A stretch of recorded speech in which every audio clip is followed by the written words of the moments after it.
Hi, I'm Karen Sandler. I'm the executive director of the Software Freedom Conservancy.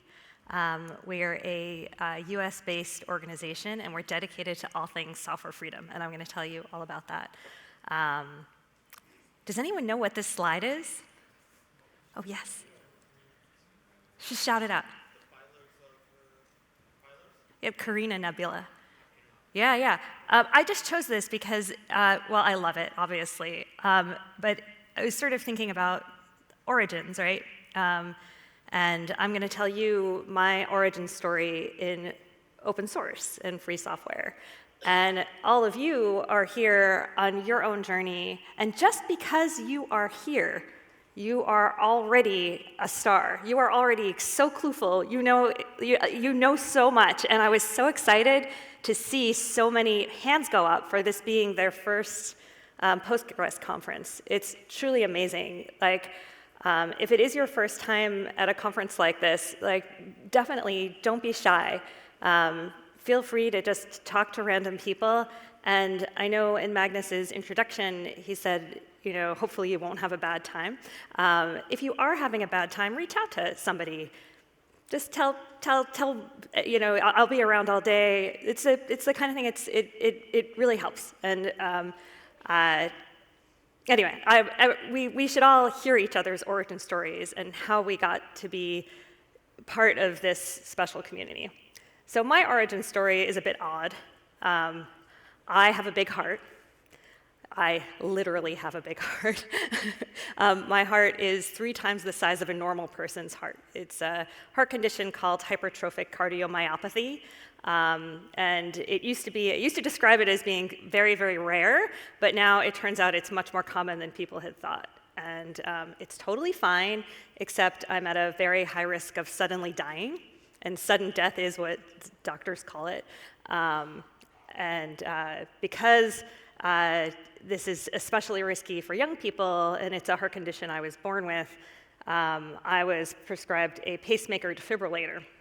Now, I'm an engineer turned lawyer, so I have a very particular view on technology.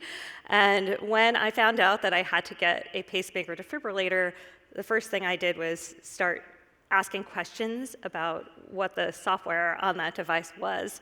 And what I found out was that the medical professionals that I was dealing with had no idea what I was talking about.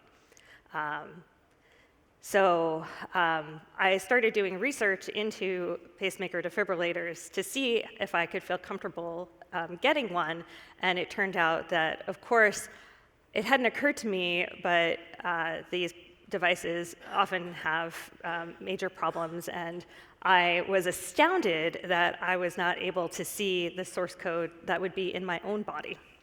And it set me on this lifetime journey of trying to understand the software that is critical to me. This defibrillator is actually one that was in my body, so it was my last defibrillator, and you can kind of see the dents on it, which is where they pried it out after I was done with it, which I think is so cool. You can kind of see the scratches on it. And I love to describe myself as a cyborg because I have technology in my body, and it is a part of who I am, and in respecting and finding out about it and making it a part of my life, I'm vastly improved. And we are all in the process of becoming and unbecoming cyborgs, right? We're all putting on our glasses, interfacing with our technology. So this is something that we all will have to, hopefully we'll all be lucky enough to think about. Anyway, so all that caused me to research the software on medical devices and software generally. And of course, we all know that software has bugs. This was the slide this is the first research study that I found out about all those years ago. One of the first really big famous exploits where these researchers were able to demonstrate that they could take control of a car, and you can see that the car is in park, but it thinks it's going 140 miles per hour. The Software Engineering Institute estimates that for every 100 lines of code, 1 bug is introduced, and that leads to a lot of bugs. And so, anyway, I started learning about free and open source software at this point, I had started out being someone who just thought open source was cool. I thought open source was so cool. I didn't think too deeply about it. I was just like, I'm old, so I had installed a Linux lab in college, and I really just thought that was the most amazing thing. But everything good?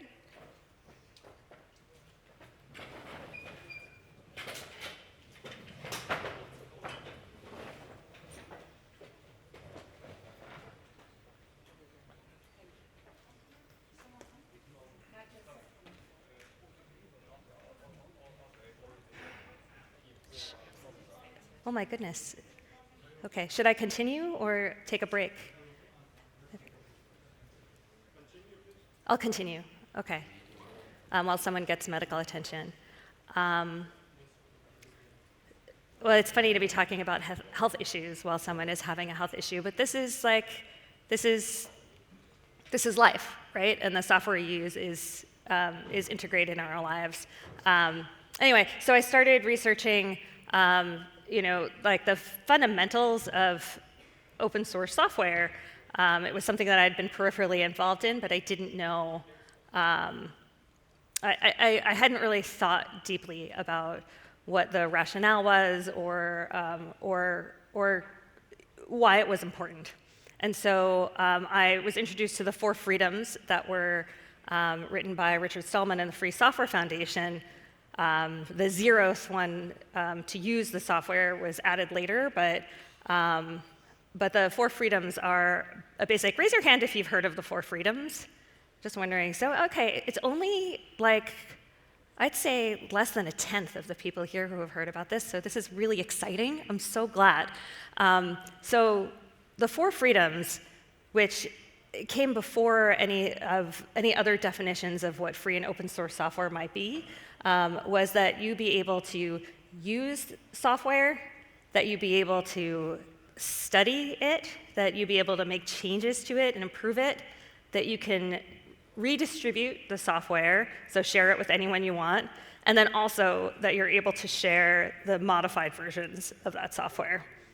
And this is such a fundamental way of thinking about software. Of course, there would be no open source without the assumption that we would have these 4 freedoms. And this was the original definition by which all open source was evaluated.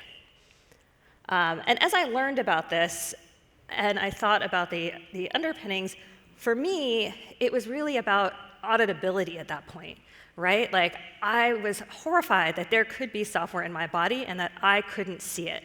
I wanted accountability. I wanted to be able to test it, right? And for me, that was all about the study freedom. So realizing how opaque software was and all of the ins and outs of how medical device software is approved, especially in the United States, there are a lot of ins and outs of that, but it's all pretty distressingly opaque. A lot of power is afforded the medical device manufacturers themselves, and realizing how little oversight there was on our software and how critical our software is, I decided to just stop using as much proprietary software as possible. So even though for me, it was really only about some of the freedoms of free software, I realized that I needed to limit my proprietary software. So I launched into an amazing life where I eschewed so much software, which is really, I get lost a lot. So that's pretty fun. But you do make a lot of friends when you get lost. So that's exciting. Anyway, so all of this for me was about audibility until there was a point where I had this amazing experience that was really unfortunate with my implanted device. I thought I had it all figured out at that point, honestly. I was giving speeches about this. I thought I really understood how profound this issue was. But then here I am is a picture of me pregnant. And when I was pregnant, my heart did what a normal pregnant woman's heart does, which is that my heart palpitated. I see a few people nodding in the audience. It's super common when people are pregnant that their heart palpitates. It's a known expected thing. But because I had a defibrillator and I had palpitations, the defibrillator thought that my heart was in a dangerous rhythm, and it shocked me unnecessarily, repeatedly, until I basically was able to get it disabled. And the only way that I was able to stop my defibrillator from giving me treatment that I didn't need, didn't want, and was dangerous for me was to take drugs to slow my heart rate down so that it was hard to walk up a flight of stairs. And in all of this time, I had been thinking that it was all about auditability. But in that moment, I felt so helpless. I had this theoretically life-saving software implanted in my body, but instead it was a nightmare. It all worked out okay. Took the drugs, the baby was fine, I was fine. Being pregnant is a temporary condition. I'm no longer pregnant. I'm no longer on those drugs in the same way. It's all fine. But I started rethinking what was so important about the software in these devices and what was so important about the ethical component of the software. I realized that, well, I did more research and I found out, because I thought, how is it possible that this would happen? I talked to one of my doctors and I said, how did your other defibrillator patients handle this? Like this must happen all the time. And the doctor looked at me and said, we don't have any other defibrillator patients. And I found out that less than 15% of defibrillators go to people under the age of 65. Fewer than half of the people who get these devices at all are women anyway. So the percentage of people who have these devices and are pregnant is teeny, teeny, tiny. Now, it is an absolute nightmare for a medical device manufacturer to have pregnant ladies getting shocked. What a nightmare. Nobody wants that. And certainly the folks who designed the defibrillator would have done anything they could to prevent that outcome. But it's just such an, unbeknownst to me and to my doctors originally, such an edge case that it wasn't something that was anticipated. And all of the options to get around it were very, very clumsy. And you know what? I didn't have the source code to my device to be able to see if we could patch it, right? I just had this complete, utter helplessness. And it was in the face of everyone trying to do the right thing. They just hadn't anticipated how that software was going to be used. So it's not just about auditability, it's about control. Because things go wrong with our software, no matter what. Everybody here in the room knows that. Things will go wrong. It's about what we'll be able to do when that happens. There are other cases that are not related to me personally that happen all the time. This is a picture of a woman who had ocular implants. They're implants that helped patients see. And it was by a company called Second Sight, and they were funded by startup funding. And the company went under. It ceased to exist. But the software was proprietary, and the company never published it. And the implants needed an update, and no update arrived. And so this woman in particular tells the story about how, you can see it's a picture of her in New York. She tells a story about how she was on the subway the moment when her ocular implants failed. And they failed through a want of being able to update the software. Suddenly, all of these patients had implants in their bodies that it would be extremely expensive and dangerous to remove. And yet, they were useless and worse. So it really took me back to the 4 freedoms. And I went from thinking, oh, it really is about study.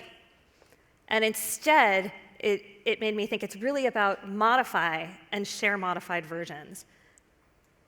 Because even if I got all the pregnant women in the United States or in the world together to try to make changes to my defibrillator in advance of a pregnancy, I would have no options.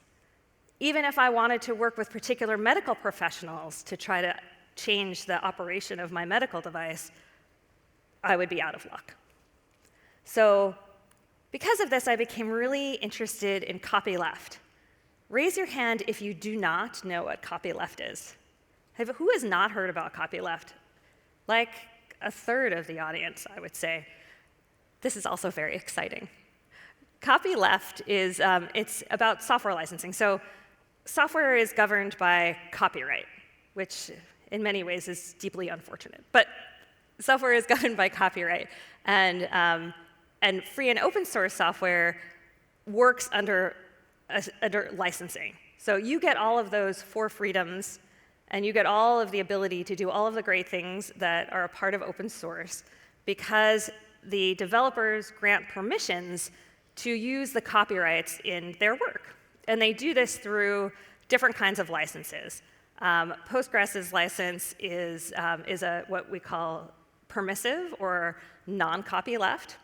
And then there's a class of licenses called copyleft, and it's kind of fun because it's taking copyright but switching it around, and that's why it's copyleft.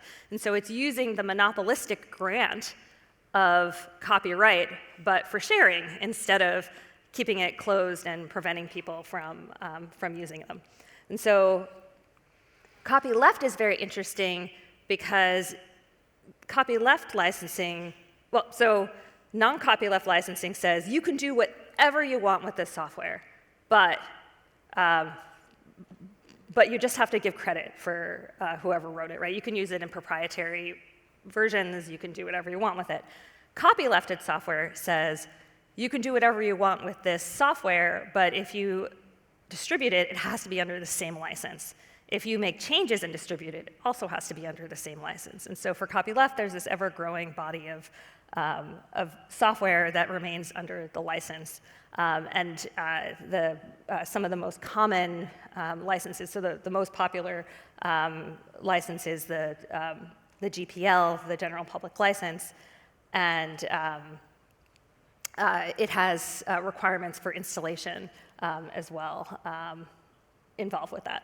And what's cool about it is that free and open source software should be the way that we if done right, free and open source software will give you permission to be able to fix your stuff, right? It'll be able to give you a right to repair whatever that you need to do in software. And copyleft codifies that in the license itself, which is super cool. And so at Software Freedom Conservancy, we advocate for copyleft and also enforce copyleft. We do other things as well. We are a fiscal sponsor, and so we are the home of quite a lot of free and open source software projects like Git and Samba and Wine and Inkscape, and the list is long. And we also host Outreachy, which is a diversity initiative where we give internships to folks subject to systemic bias. So you could check that out too. But then our third prong is standing up for copyleft licensing. And we have a lawsuit right now where we are suing the TV manufacturer Vizio, which is a US company and quite big in the United States. And I have this picture of this Vizio TV, which is being thrown out because old equipment can be salvaged with new software. Many of these devices have copylefted software on them, but the companies that are manufacturing those products simply are not following the license. So that's something that we're doing, and it's so sad to see equipment being thrown out and being put in landfills when it doesn't need to be. Now, this program that we have of enforcing the GPL is part of a program where Linux kernel developers and other developers ask us at Software Freedom Conservancy to enforce their rights. And they do it, many of them anonymously, because they're afraid that companies will be unhappy with the fact that they're wanting to stand up for their rights and to make sure that the software stays free. And this is not new, this fear. I kind of was chuckling this morning as I came up, reminded that once upon a time, Microsoft was the enemy of free software, right? And once upon a time, there was calling Linux a cancer and saying that Linux was un-American. And it's funny because I love this. Like you've got the Microsoft Hearts Postgres. I mean, this is ancient history. And actually, there's a talk that I'm hoping to go to right after this by Claire, who works at Microsoft, about contributions to Postgres. So check that out. But what's interesting about this is that it's part of like the history of free and open source software. That when free software became much more pervasive originally, it was controversial. Companies were very nervous about it. They didn't want to adopt it. And that was true for both copyleft and non-copylefted licenses. And there was a lot of fear, uncertainty, and doubt, a lot of misinformation about what free and open source software was. And so a group of people decided that they were going to coin the term open source. I think it was Christine Peterson who first came up with the term open source, but it was adopted by the folks that came together ultimately to form the Open Source Initiative. And the idea there was to make this concept more palatable to businesses, right? To explain it in a way where people could see that there was benefit in it and that it wasn't necessarily this dangerous, disastrous thing. Unfortunately, because of that, there became a lot of confusion about what it meant to say free software and what it meant to say open source, right? How many people understand the difference between open source and free software? Okay, so like half the audience raised their hand. I don't understand the difference between free software and open source software. I don't, because there really isn't a difference in a way. It's just the open source definition. How many people have read the open source definition as promulgated by the OSI? So like only like, oh, okay, I'd say like 20 people maybe here. So the open source definition is actually almost entirely from the Debian free software guidelines, which was written by Bruce Perens to just interpret the four freedoms. And so what the open source definition was just simply trying to explain the four freedoms slightly differently. So free software and open source software, by definition, are basically the same.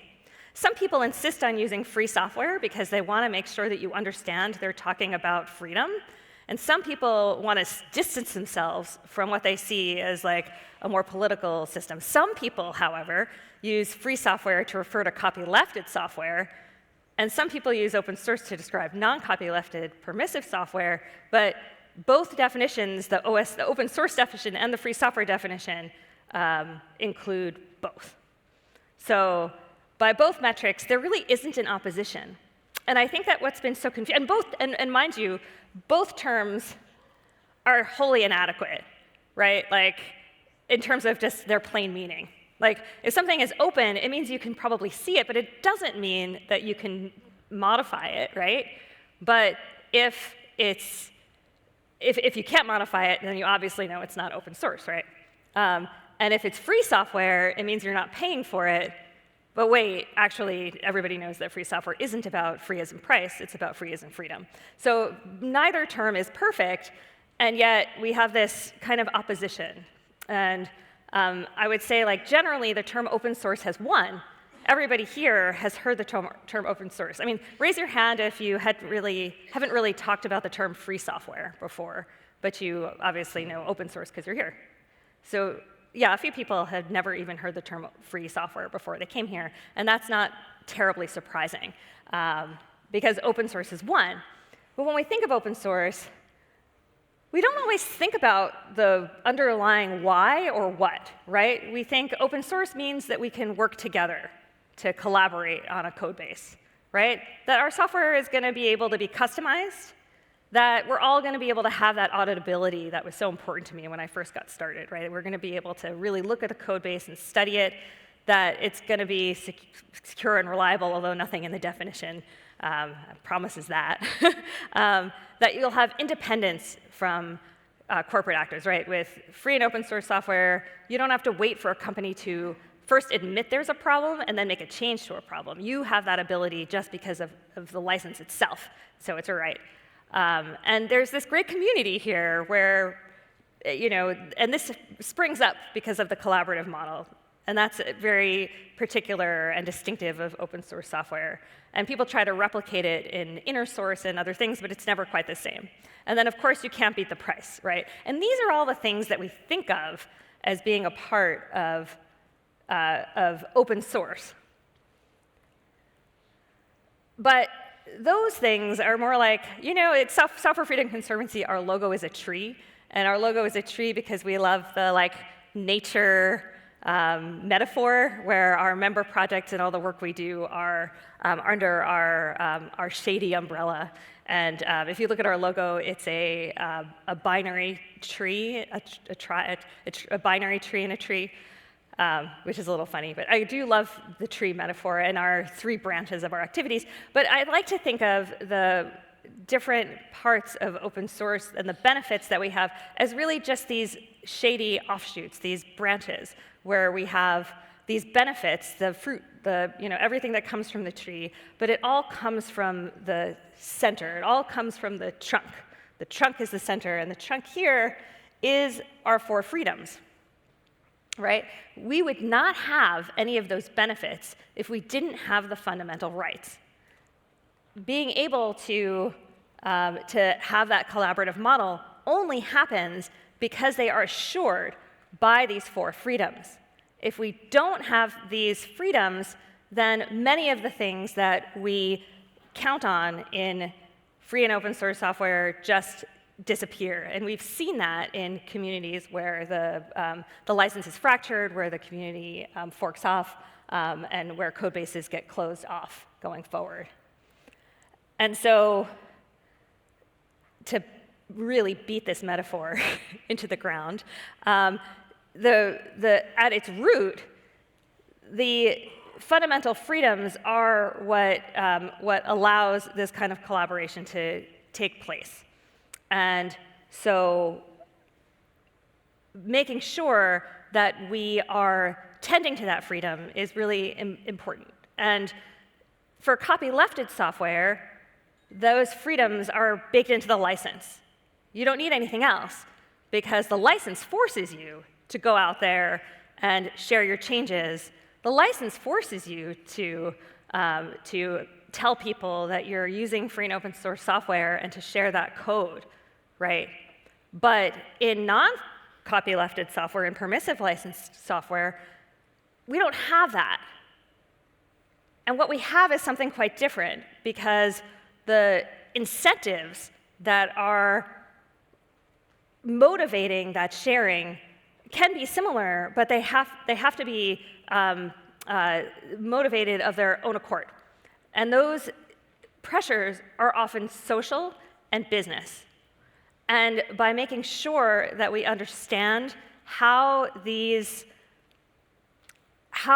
fragile our communities are and how important this level of sharing is essential to making sure that we continue to preserve it. Now, the Postgres community is like a really cool community, not just because I'm here talking to you at your conference, but it's a really cool community because it's not affiliated with any one company. You can think of quite a lot of really important large software projects that are fundamentally tied very, very tightly to one, or sometimes two, but often one particular company. And then the code base is really at the mercy of that company.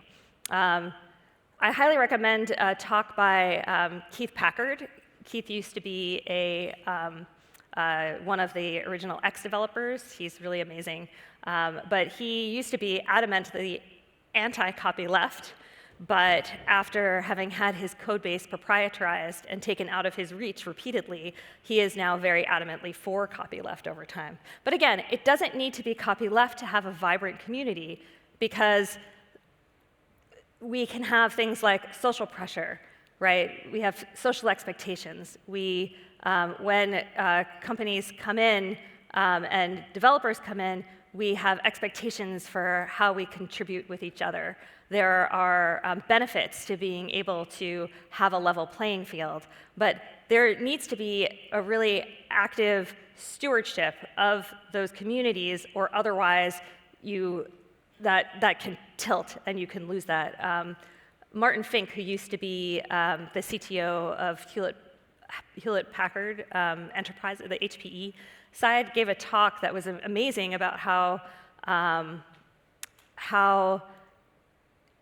HPE had chosen GPL v3 as their default license. And the reason why they had done that was that they found that when they had a copylefted project, the level playing field was guaranteed by the license, but when they had a permissively licensed project, they had to invest a lot in foundations where they had sponsor seats, and they had to have money contributed to have board seats and agreements between companies, and none of that was necessary with copyleft. And I, having started out thinking that open source is cool, and I actually started out thinking that it was wrong to prioritize copylefted software. I had previously thought that I'd heard the argument that copylefted software is more restricted because it doesn't allow proprietary versions. And so for quite some time, I thought that,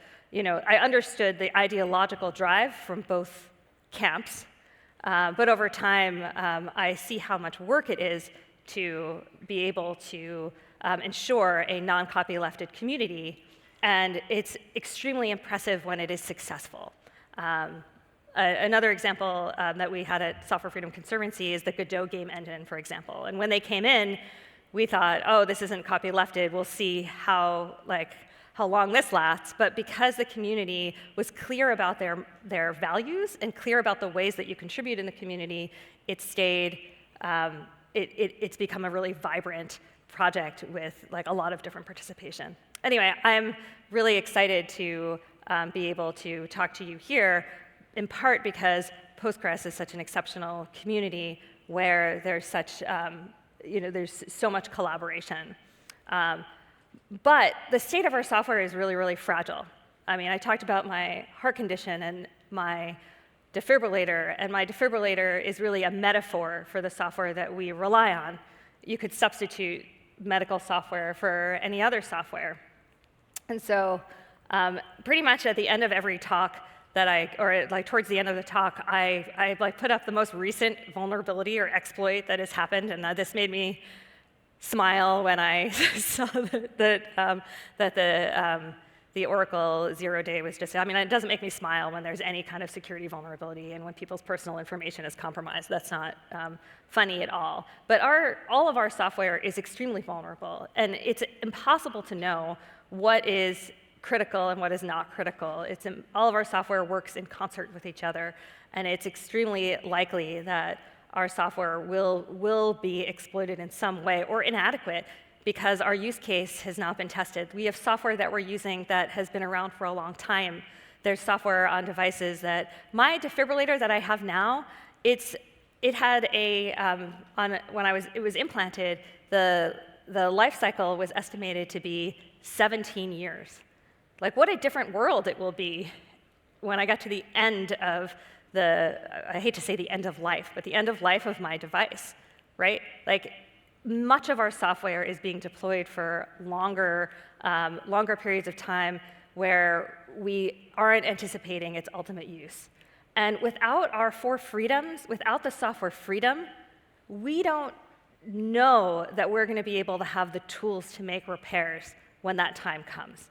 Because without our software being free and open, without it being managed by a community like this one that's vibrant, that has so many different contributors, and where everybody is on a level playing field, we are setting ourselves up for a catastrophic outcome. So I have this slide up again of the nebula. And I have this up because when I started in free and open source software, which is now a really long time ago, it's like almost 20 years. When I started, I thought, wow, everything is done.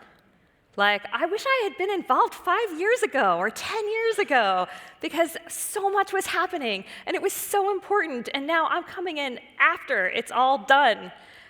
And I think about that now, and it's so laughable, because of all the things that have happened in the last almost 20 years in this space. It's a completely different world with completely different problems, and there have been so many different solutions that have come and gone in this time. So much development, so many exciting things, some less exciting things, but so many exciting things. And I didn't realize for the longest time that I could be a part of that and that it was happening now. And it is happening now. So I've just given you this overview of open source licensing and how it interacts with the four freedoms today, and it feels like I'm looking back and saying, oh, well, the OSI was formed, and we have, we've learned this and we've learned that, and now we know about vulnerabilities and exploits. But this is everything is happening from today, and you are here now. And I want you to know about software freedom and and how important it is to have at the backs of our minds and I'll say in our hearts as we continue to work on our software together, because it's going to be incredibly important. So I've left a lot of time for questions, because I really hope that you have questions about any of this, about software freedom, about open source licensing, about software freedom conservancy, about anything that you could possibly have. So who has a question? Yes, right over there. Hold on, there's a microphone that's going to come to you. Can somebody run the microphone? OK.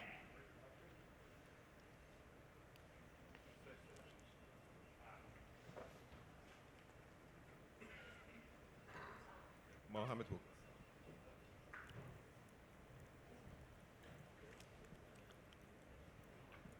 And if you have a question to ask after this question, raise your hand now, just so we know.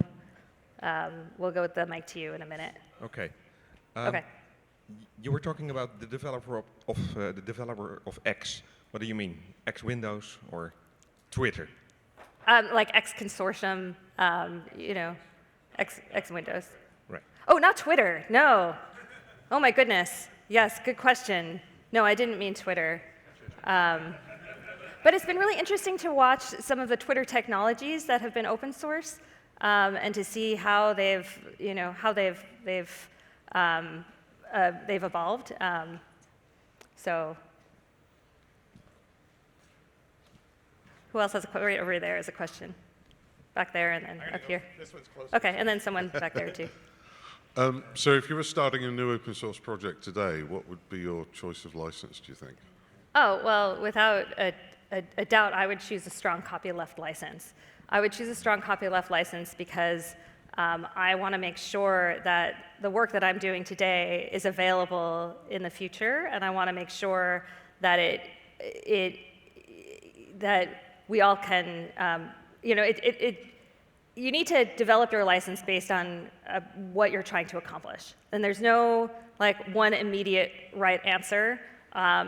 It's funny because while I'm an ardent advocate for software freedom, I've already confessed to you all that I don't use as much, I try to use as little proprietary software as possible, which is a bit mad. I acknowledge it's a little bonkers, but it's fun, I promise you. And it's protected me from a lot of really unfortunate software. But in reality, you cannot live in complete software freedom. And anyone who tells you that you should eschew all proprietary software is just not living in the world that we live in. You can't book a flight to get here if you don't use proprietary JavaScript. So you could have an assistant who does everything for you, but then you're not really living in this world, right? We need to make choices for this world. And that means each software project is a little bit different, and you need to keep in mind what you're trying to accomplish. But in my mind, having a copyleft license allows several things. If it's like a consumer device, it means that you'll always be able to flash the software. So the Vizio, the television manufacturer that we sued, they have a model where they have an ad-based model, right? And so they're collecting information on their customers, and that's a big part of their business model. But because they have copylefted software, we should be able to take that surveillance software off of our devices and replace it with something else. And it should be easy because we should have all the software.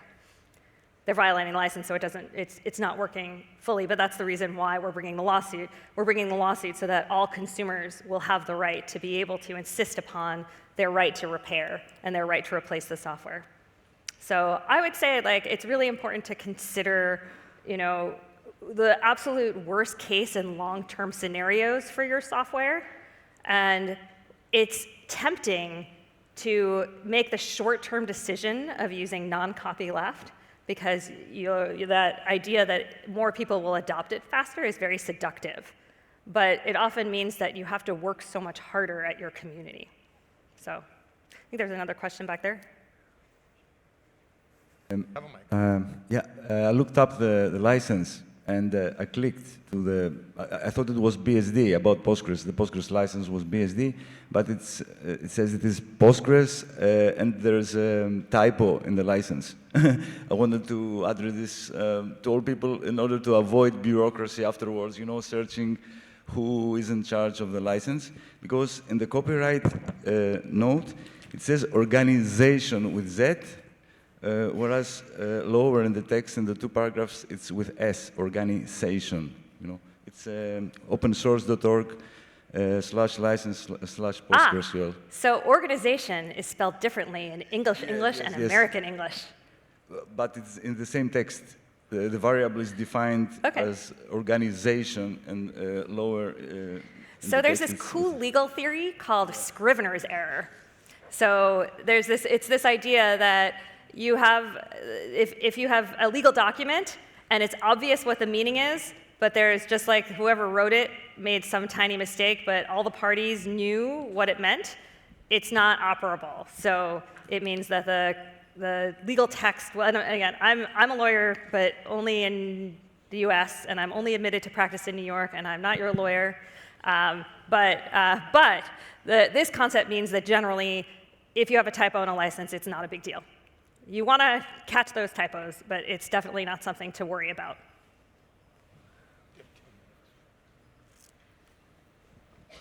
Thank you. I have a question about open source licensing and keeping it open source. So recently, I've been exploring a community called Superbase, which is quite interesting. And there, I was learning about this community. They're using Postgres quite heavily. And I was listening to an interview with their CEO, and he's very passionate about his open source. And he says, well, I'm CEO, we'll keep it a very permissive license. Mm-hmm. And that rang an alarm bell in me. I'm not a lawyer, but I know CEOs come and go. There's obviously money involved. This is a venture capital thing. How do you keep things fully open source? What is that that was like an alarm bell. I don't understand the legal implications, but how do communities keep open? It is so hard. That's such a good question. It's so hard to keep software open because the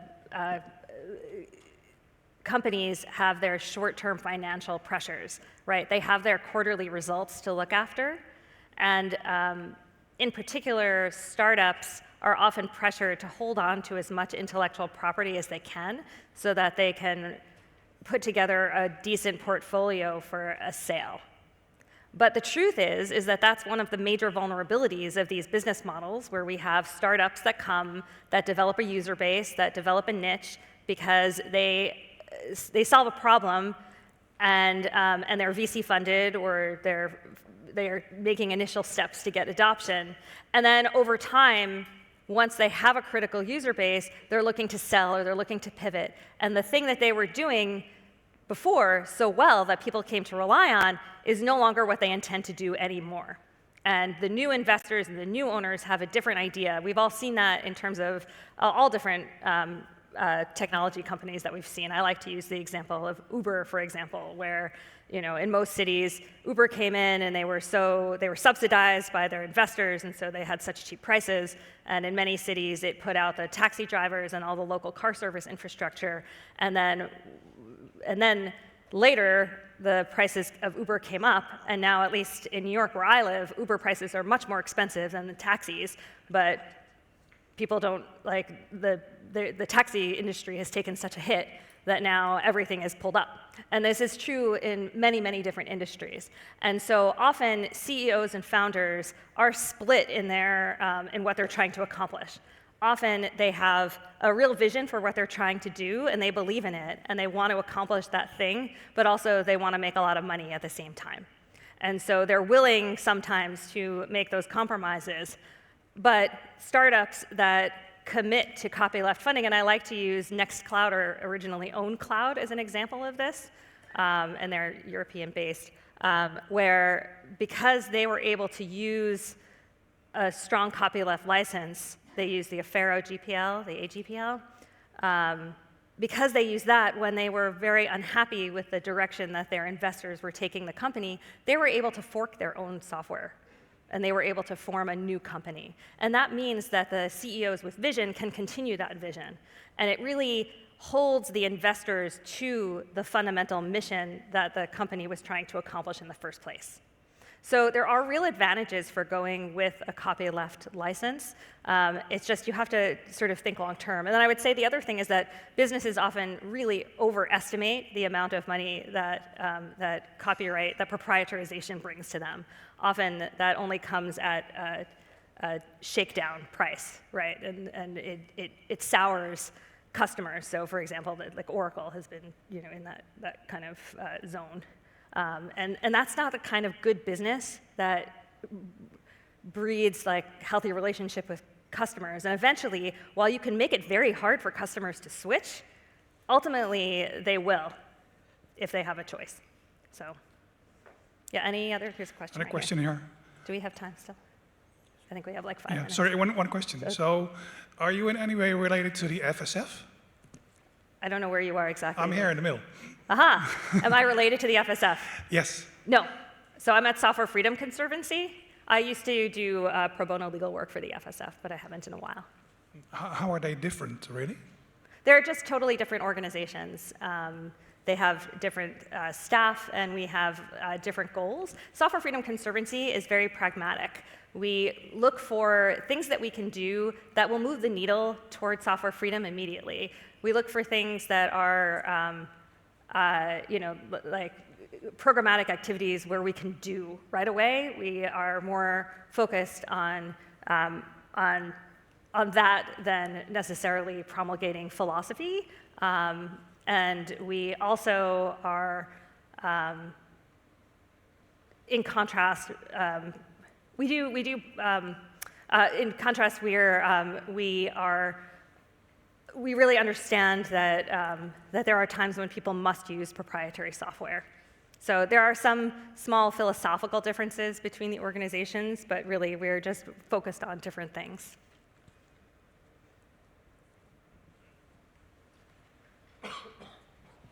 I was wondering if you had any thoughts regarding the interaction of copyleft licenses and LLMs, particularly where we had this situation of LLMs being trained on copyleft software and then used to spit out supposedly proprietary software, and whether sort of taking control of that is a question of better software licenses or lawsuits under existing licenses or changes in the legal system regarding copyright.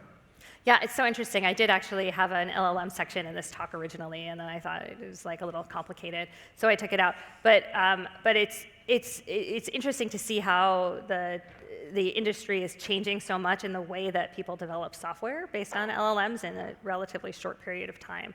I do find that a disproportionate. Okay, I'll tell you a story.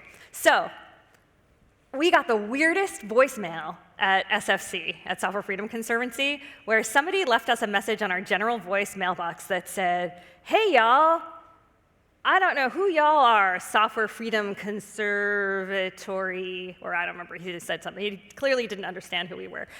I don't know who you all are or what y'all do, but I asked ChatGPT who I should donate to. I wanted to donate to a US charity, and I said, who do I donate to? And at first, ChatGPT didn't want to tell me who to donate to, but I pressed and I asked again, and eventually ChatGPT told me to donate to the Software Freedom Conservancy. So I don't know who y'all are or what y'all do, but I gave you $10 because ChatGPT told me to. And I was like, what? How is that possible? How did that even happen? Like, who even heard of us, you know? Like, we're working hard, we're doing so much work, but ultimately people don't, you know, it takes a lot for people. We're super small and we have nobody on staff who's a marketer. We're all the people who do things, and so talking about our stuff is sort of like a side thing, which is not a great recipe for fundraising or for people knowing who you are. But what I realized is that the people who do know who we are people who are very excited about copyleft, and they're people who write a lot online. Right? People who are involved in the wiki communities, people who are advocating for software freedom, and so a disproportionate amount of copylefted material online is by people who care about us. And that is likely the reason why ChatGPT told this weird person to donate to us.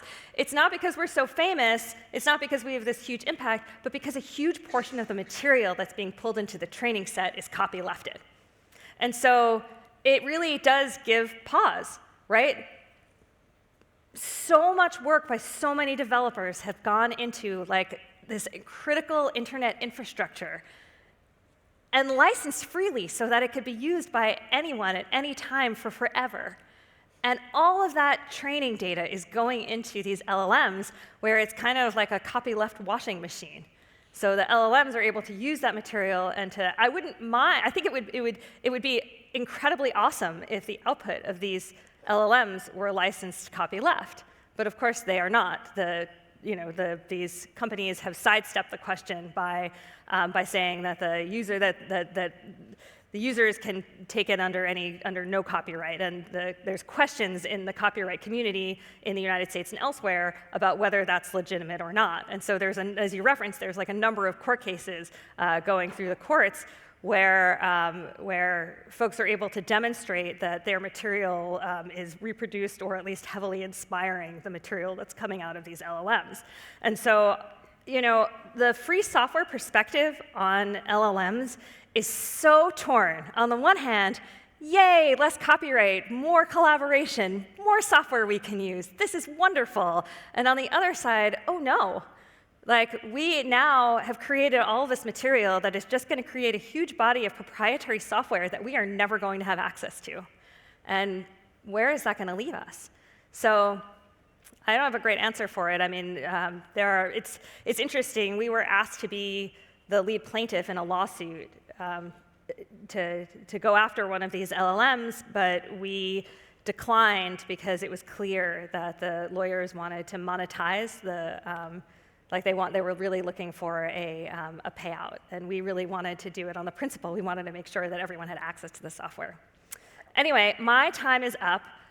I loved talking to you all. Before I say goodbye, I want you to know we have to clear out of here really quickly so that they can redo the room in a different configuration. But I'm going to be here all day, and I'd love to talk to you more about software freedom, about open source, and to hear what you're working on in Postgres. So thank you so much, and have a great conference.